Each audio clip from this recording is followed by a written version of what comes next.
154 интервенции имала територијалната противпожарна единица од Струмица од почетокот на годината до денес.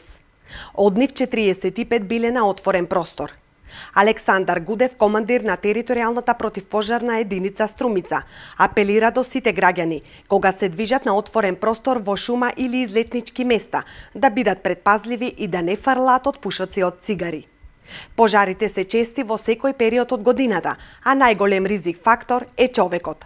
Затоа Гудев советува и чистење на оџаците и во овој период од годината. Сакам да апелирам до општина Струмица и целиот струмички регион да го искористат топлото и суво време во овој период од годината, доколку го немат тоа сторено, да ги исчистат нивните оџаци. Истото важи и за објектите на правните лица. Струмица и струмичкиот регион веќе се подготвуваат за превенција од евентуални пожари. Пред речиси 2 месеци се одржа состанок, на кој беше прецизирано дека се превземени сите мерки и институциите се подготвени за заштита и борба со огнената стихија.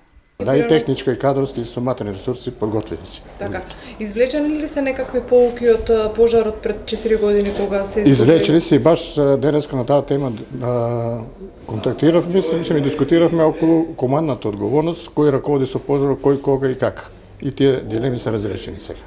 Така. Ваша една оценка генерална за низ годините се намалува ли бројот на предизвикани пожари од човечки фактор на отворен простор? Исти се, значи немаме тука. У повеќе случаи 90% се човечките фактор, значи за предизвикување на пожарите. Надлежните апелираат до сите граѓани, доколку забележат некоја појава на палење на шумски дел. Истиот да го пријават на бесплатниот телефонски број 193 или на Центарот за управување со кризи 195.